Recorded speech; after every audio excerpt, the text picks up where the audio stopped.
The ball tank, and last I left off, and I'm getting a little bit ahead of myself, but I needed to show everyone. I did one final step in painting the modulation of color on the ball tank, and that is using the Russian highlights. And all I did on the highlights is I just hit the high areas, especially like where sun will basically come down and bake it. On the edges here of the hatch, I only went like halfway down.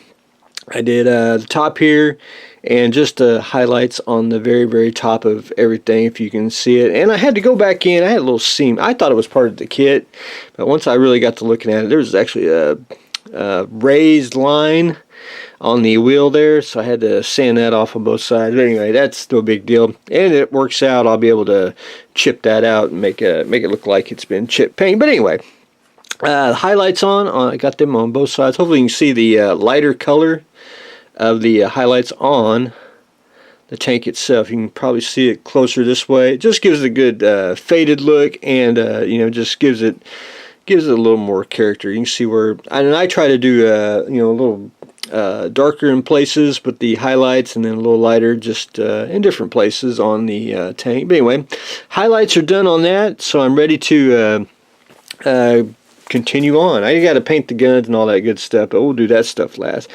I did take rubber and tire, and basically the tank track, I assume, is I want to say rubber coated, not a metal track. So I painted it the rubber tire color, and then I went in with, now I don't like to do caked on mud, and I used what I use here, European mud. And get you some cheap brushes. You can buy these at the craft store, and get a whole bag for like $3. And and there's not a right or wrong way to do this. Take some in, and what I do is I like to stipple it on. This way it keeps it, makes it random. And you can do the airbrush method, where you can dip you in some mud and airbrush the tip of the airbrush to give you a splatter and everything. You can do that too.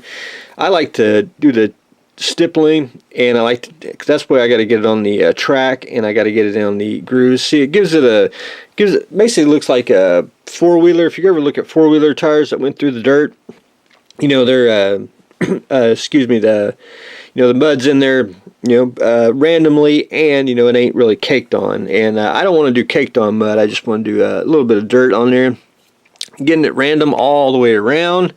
And then I got to go back in. I got to go back in with my little custom micro brush here, and I got to go in and add a little more mud on the inside here, and I got to get some. Hopefully this is it. It is. Got to get some crushed grass, because I do have some grass right there, and I want to embed some crushed grass and a little bit of mud on the in there, just a little bit of random where it actually hit the mud and the grass. But anyway, just little stuff. Don't want to bore everyone to death on adding dirt and everything to it. But anyway, that is where I am on Mr. Ball Tank. So I want to start weathering him now, but I got to do one thing, and I got to decide what I want to do, and that's I got to paint. I'm either going to paint a white stripe, or I thought about, I don't know if I want to use the decal or not. I just can't decide if I want to do it.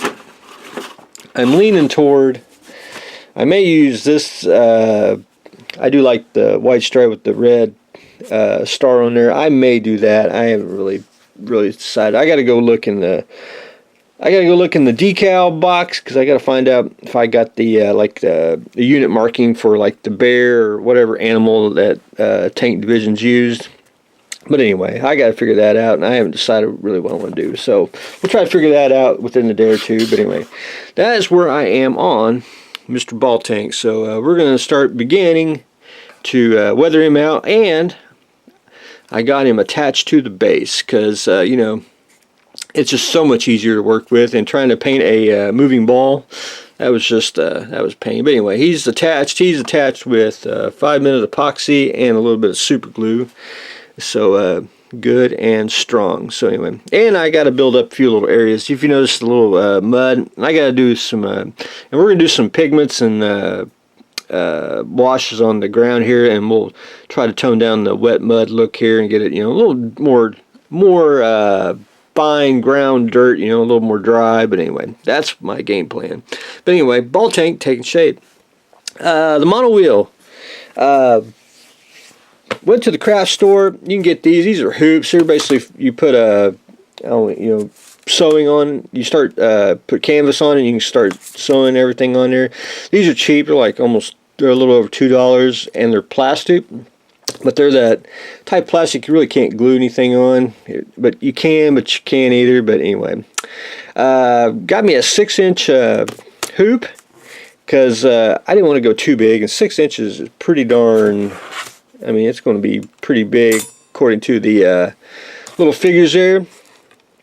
And so what I did is I super glued the inside of the ring, and then it's already got a clamp on it, so I clamped it down. Now you could whack these off if you want to, but I'm going to cheat. I went ahead and attempted to draw out the back end of the mono wheel, and what I'm going to do is I'm just going to hide the part in the back here and get that glued down, just like that way they have it, and it'll be hid, and I don't have to mess with the integrity of it, and it'll be super strong.